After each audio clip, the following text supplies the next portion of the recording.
Welcome to the Worldshapers, conversations with authors about their latest books. I'm your host, Edward Willett, and this episode's guest, David Carpenter, talking about his new collection of short fiction, Hello. Hello, and welcome to another episode of the Worldshapers. If you are a regular viewer of this, you will realize that there has not been one for a while. And that I'm still debating exactly what I'm going to do with it going forward. But I do want to keep doing interviews with authors that I am publishing, and that's what I have today. My name is Edward Willett. I am myself an award-winning author of science fiction, fantasy, and nonfiction for readers of all ages, and I'm also a publisher. My publishing company is Shadowpaw Press, and its imprint Endless Sky Books. And it's been extremely active, a little too active maybe budget-wise, but I put out a lot of books in this last year. A few fewer coming this year, but there are still several, and I will be talking to the authors of those books as we go forward through the year. And the first one coming out is, in fact, this one, which we'll be talking about today, Hello by David Carpenter. He's I shouldn't put my name over his hand.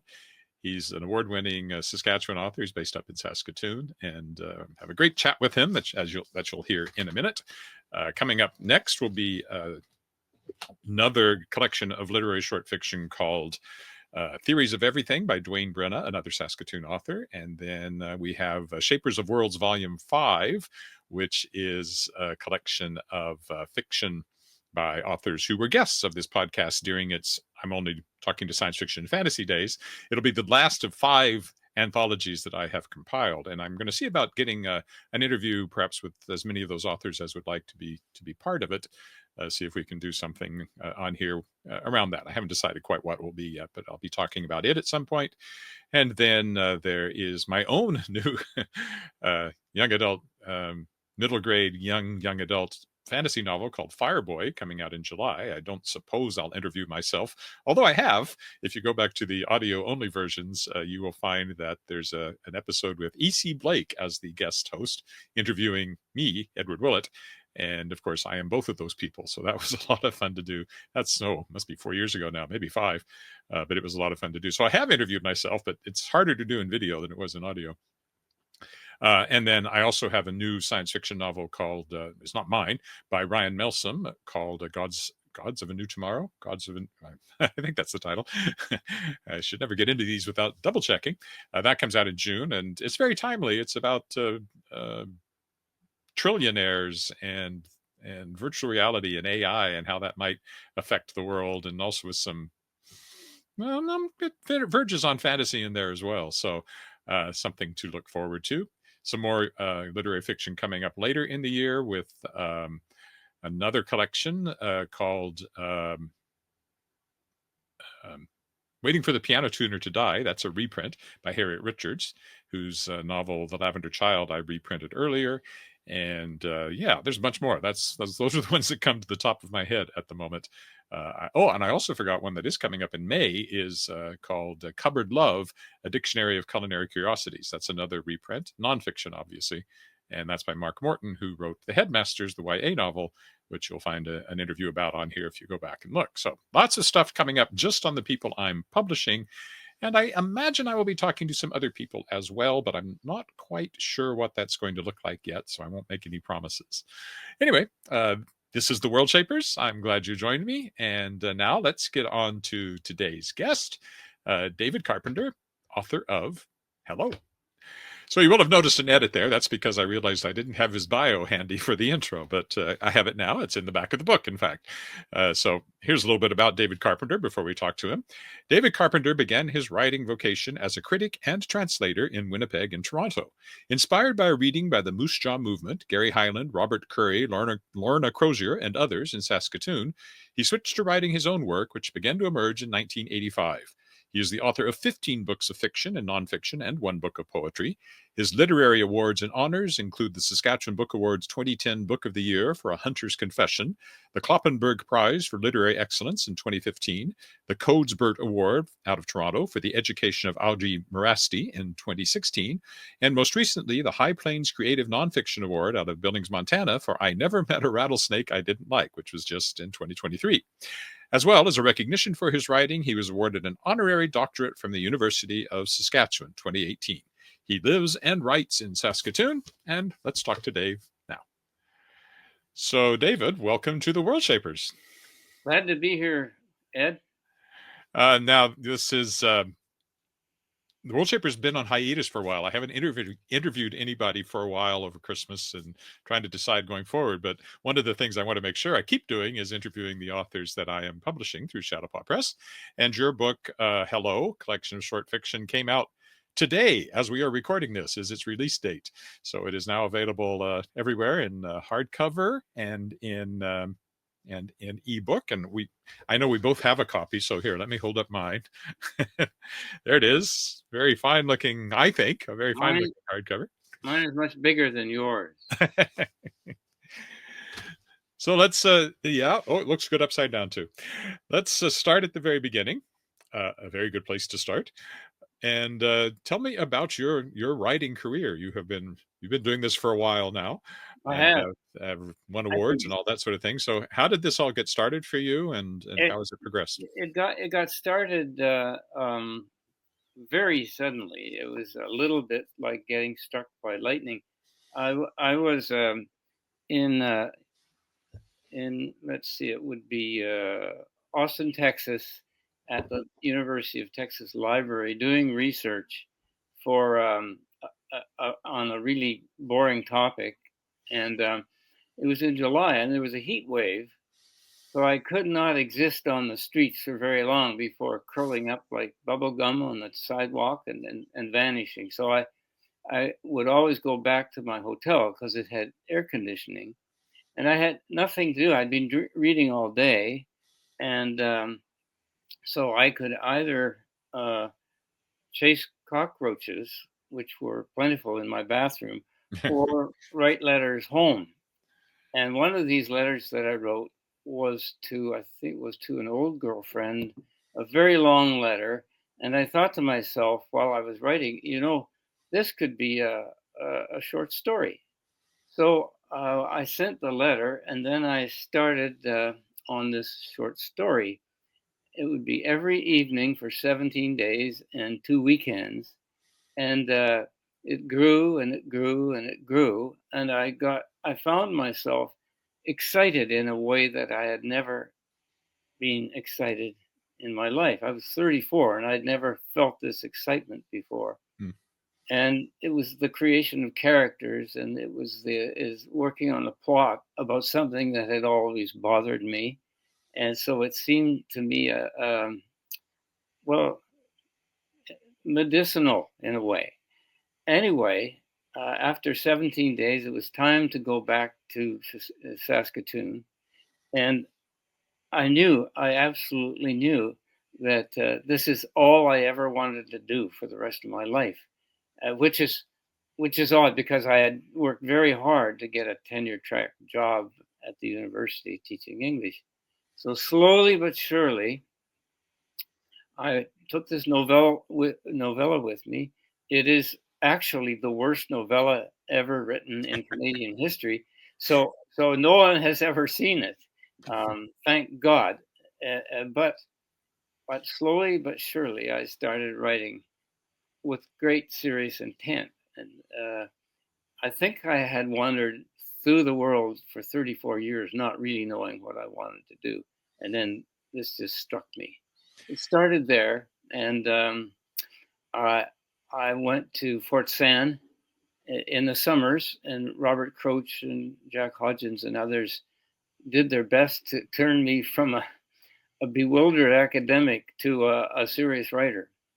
Finally, I hit on a good story, and Jack said, "Send it to Saturday night."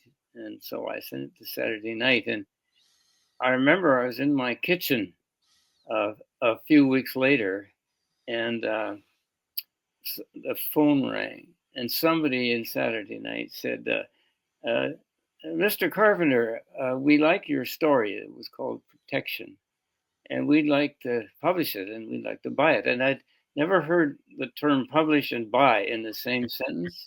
I had never published a story at all, and they said, "I hope $2,000 will be okay. And I was suppressing all my glee and trying to sound serious and professional. I said, oh, yes, oh, yeah, that $2,000 will be okay. And finally, we hung up, and I lived in an old house with a high ceiling in the kitchen, and there was a, a light fixture over me that was so high I could never leap up and touch it. But that day, I leapt up and I actually touched the light fixture. And when I came down, I knew I was a writer.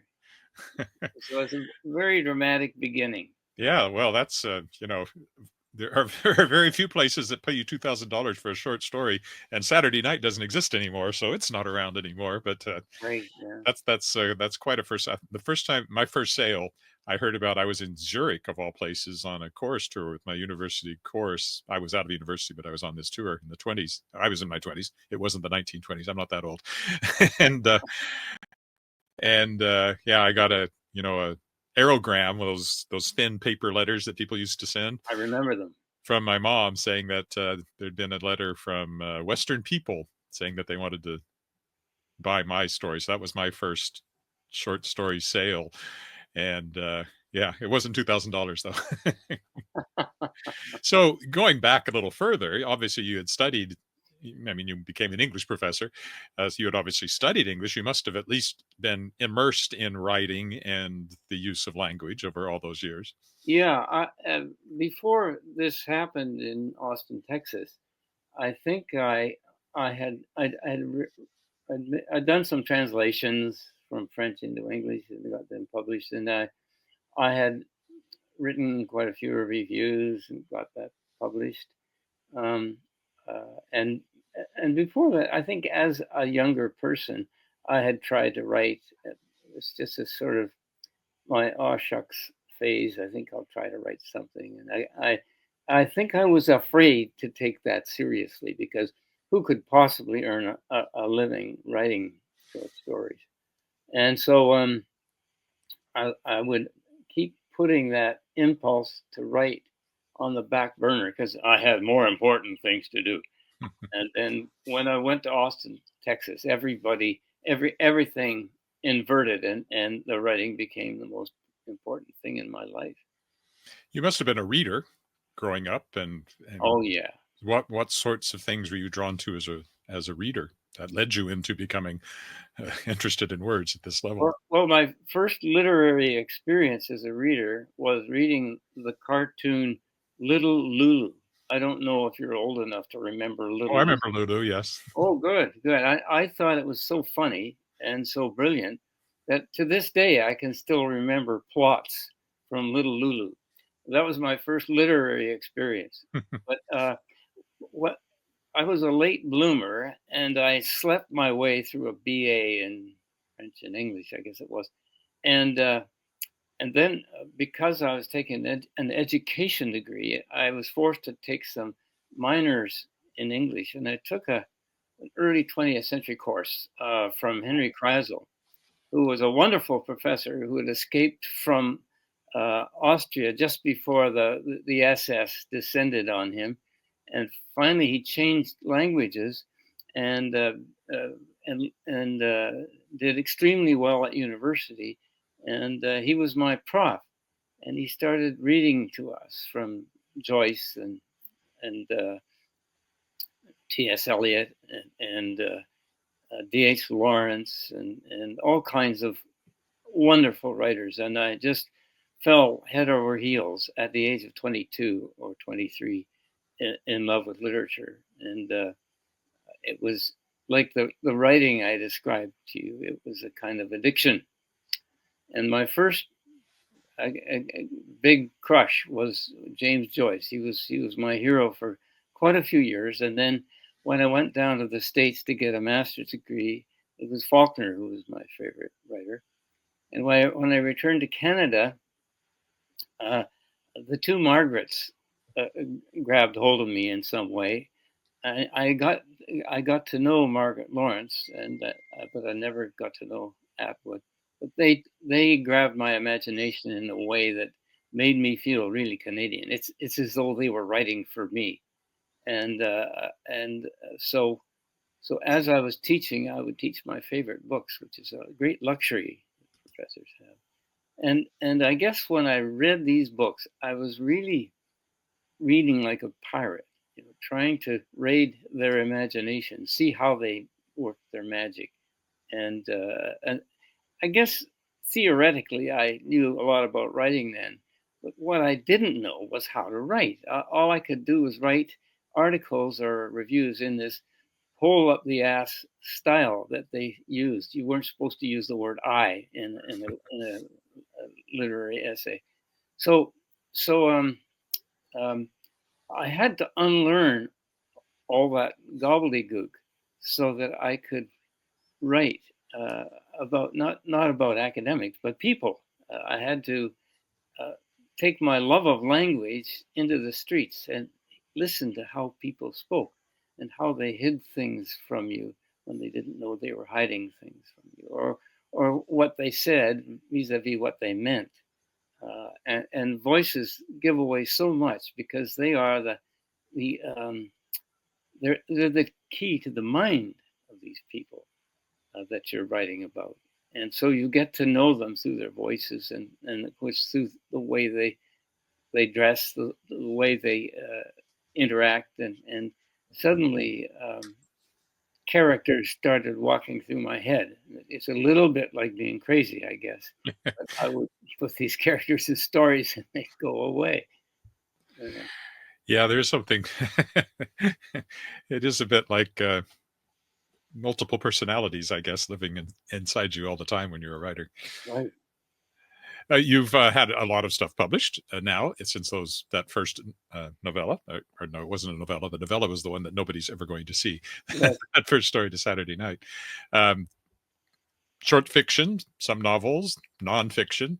Uh, what's your favorite form out of all of that? Long form, short form? I think my favorite form is the long story or the novella, say something around 75 to 100 pages. I have the lungs for novellas, but working on novels, writing novels, for me is very heavy lifting, Hmm. and they take years and years to write. Whereas if I'm lucky, I can write a novella in a month and feel really good about it. That would be my favorite form. And it just so happens that Hello has not only how do I get the letters to work properly? Hello, it's got long stories in it, but it's also got a couple of novellas, and I'm never happier than when I'm working on a novella. Yes, and that was actually why I asked that question, so we could ease into Hello. So let's talk about Hello specifically. How did this collection come about? Well, I had just finished a novel called The Gold, and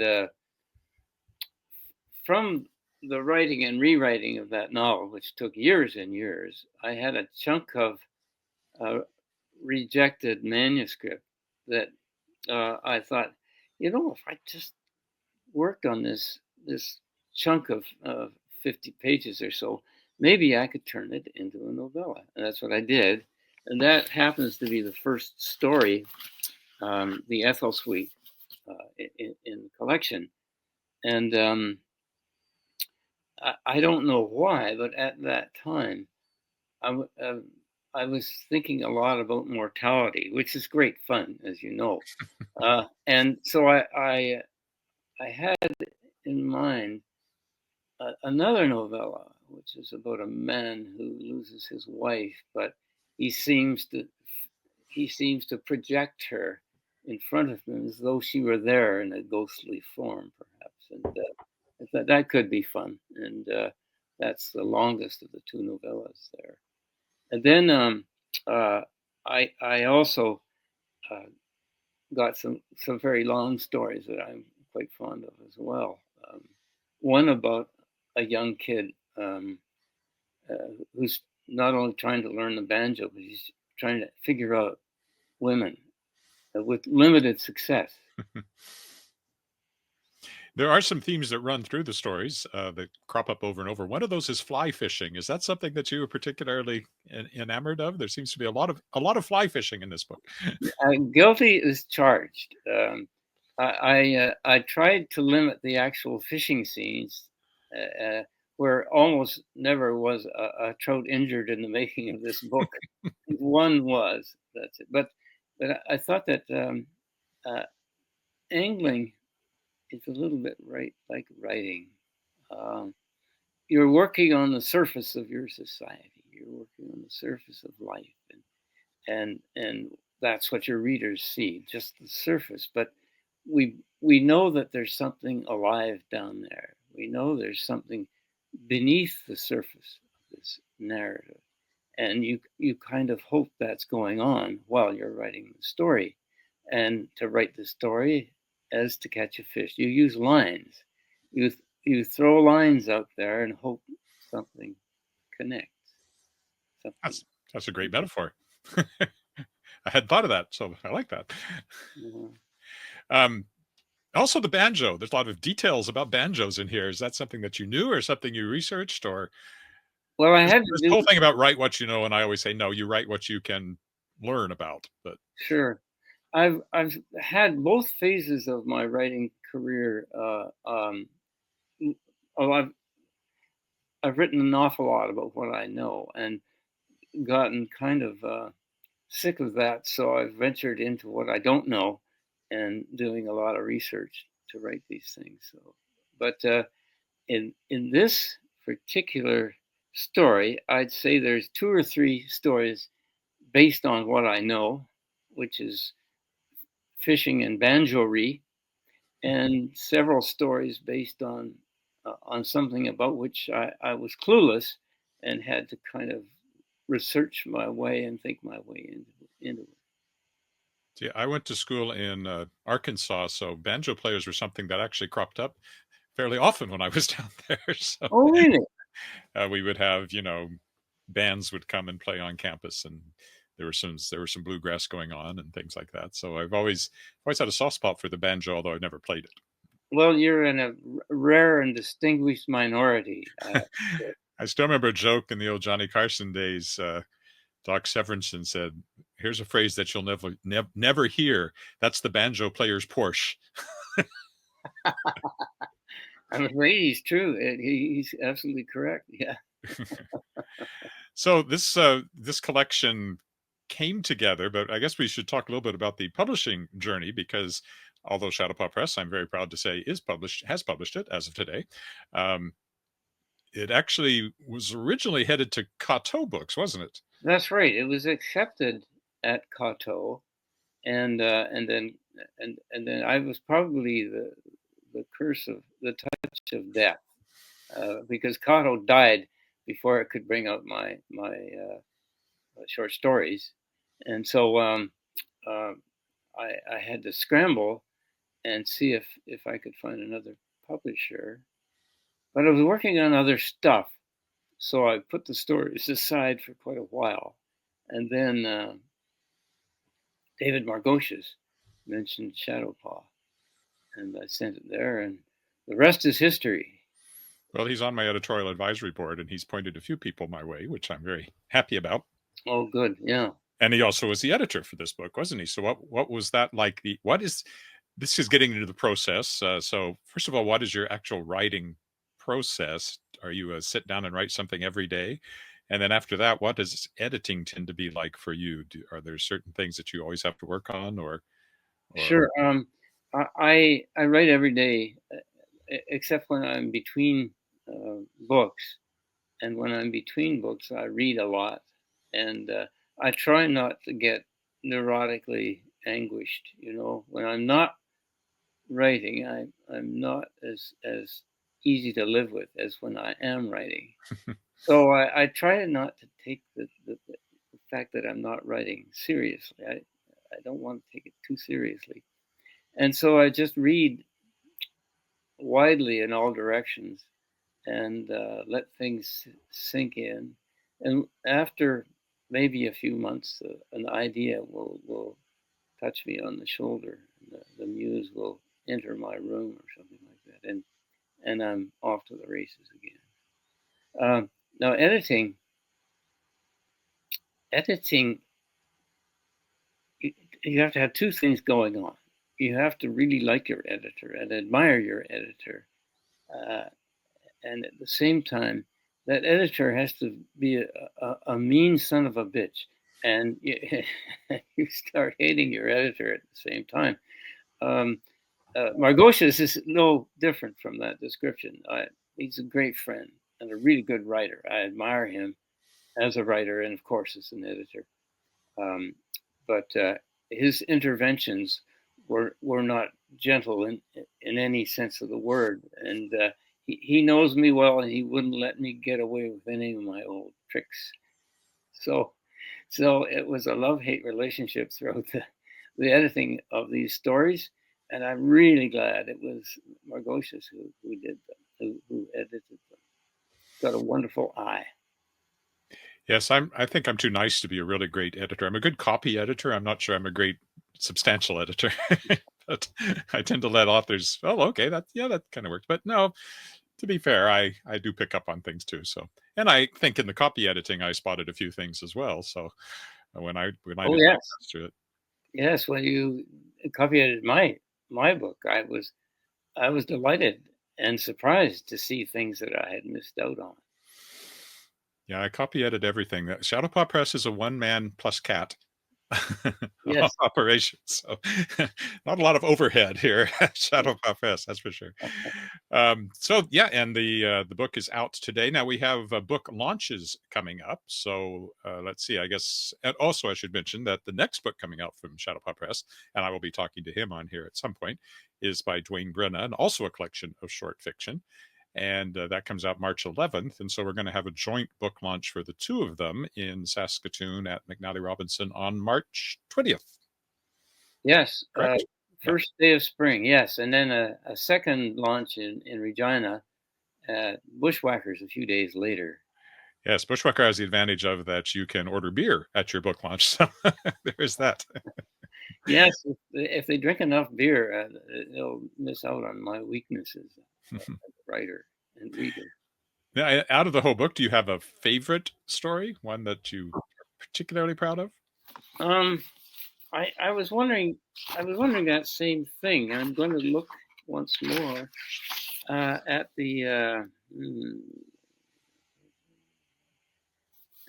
titles. I think one of my favorites for sure is the one called Frailing. The banjo one. Yeah, which also deals with mortality, and the banjo one, and I'm quite fond of the Carl Quartet, which is a really off the wall story with all kinds of magic realism and a very drunken man I just couldn't forget. And believe it or not, although this is more magic realism than realism, almost every section of that story actually happened. So, yeah. Where did the title come from for the collection as a whole? Why do you call it Hello? Well, I became aware that my characters were frequently isolated or lonely or in need of help, and so there's a telephone in every story. And people in isolation try to break that isolation by dialing the old-fashioned telephone. And these for the young people who don't know this word, this is called a landline. We didn't call it that. We just called it the telephone. That's right. Yeah, yeah. Yeah, I often think about talking about language changing sentences that you say now that would have made no sense. Well, no, I can't take a photo. I forgot my phone. And there's something else that was similar the other day. I was like, oh, what's the temperature? Oh, I don't know. Let me check the phone. But so our cover art, of course, is in fact an old telephone. So a landline, which I was happy to find this image. I think it works really well on the cover. So, well, David, I'm very, very proud to be publishing David Carpenter's latest collection of short fiction. And I hope that lots of readers will find it. What do you hope that readers will take away from this collection once they've read it? Well, of course, I want them to love the stories. That goes without saying. I want them to buy copies for their friends and neighbors. That's what I That's want. very good. Very spoken like a true publisher. But in addition to this, I hope that the people who read this story, who, like many friends of mine, under the COVID pandemic, who feel isolated, I hope they are reminded that they're not alone. And these stories, I think, deal with that phenomenon of needing to reach out, and and the person at the other end of the phone is not only a landline but a lifeline, a kind of lifeline. And I think that all writing is that connection with through an author to other characters. It's a way of meeting interesting people and making a connection with them at some level. Even though they're not real people, you still have that connection in your head. Yeah. And I think that And will I give you want something going forward. I want them to get to know these characters if that's possible. I want them. I want the characters to walk right off the page and shake hands with my readers. Well, I felt like I knew them after reading the book, so I think you have succeeded in that, at least for this one reader. Yeah, I'm sure you're a superior reader. So, well, I read it very closely because I'm copy editing it, so there's I don't miss any words. right. Well, anyway, so thanks, David. Thanks for coming on to talk about the book, and again, best of luck with it as it launches into the world. And we will have that book launch, those book launches coming up, and people will start to find it and to enjoy it. And I'm really looking forward to those launches. And Ed, I want to thank you for taking a chance on me.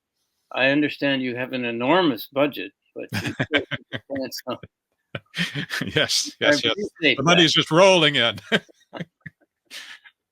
But I was very happy to have it, and it wasn't really a difficult choice because I've been aware of your writing for a long time and admired it. So I'm very happy to have you as a Shadow Paw Press author. And it's an elite group of people who are willing to have a cat on the cover of their book as the logo.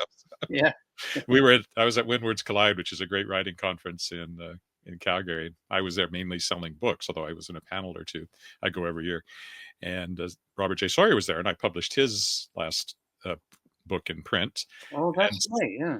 Somebody came and said to me, "Oh yeah, Rob was just talking about how his name appears above this weird picture of your cat on the back of the book." So I told Rob when he came around the table, and he hadn't expected that to get back to me, but I didn't care. He's a great cat, and he makes a great logo. So. Oh, absolutely. Yeah.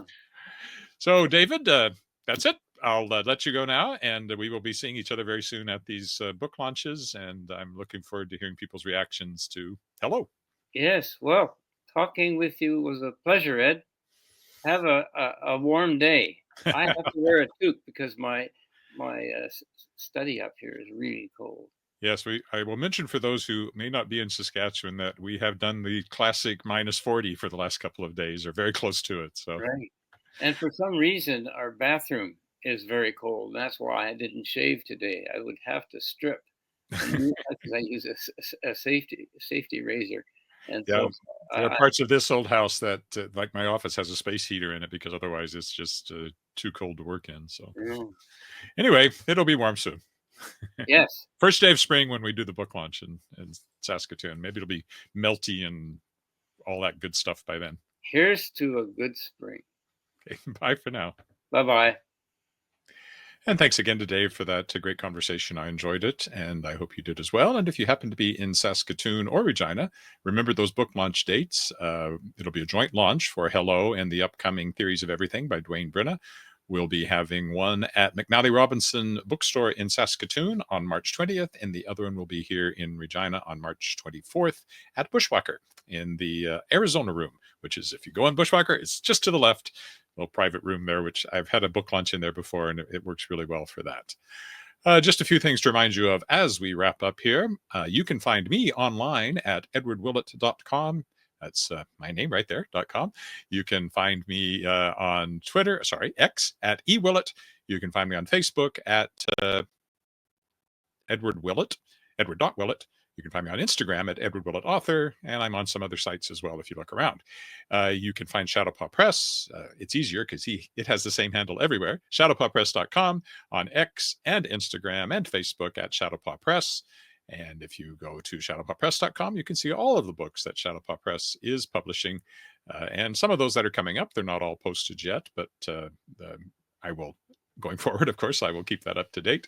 You can also order books through shadowpawpress.com directly, or you can order them anywhere fine books are published. I'm distributed through Literary Press Group, through Lit Distco, Literary Press Group I'm a member of. And Lit Distco distributes to Canadian bookstores. So any bookstore can order the book, and they also can distribute to the States. So you can also find it at any online bookstore. They're everywhere you look, you can find Shadowpaw Press books. All right, that's it for today. It was minus 40 last night. It's supposed to be minus 40 again outside here today. I hope it's warmer wherever you are. And by the time this goes live, it's supposed to be up around freezing. So we're going to have a big jump there in the next few days. But that's it for this episode of the Worldshapers. Thanks for watching. Bye for now.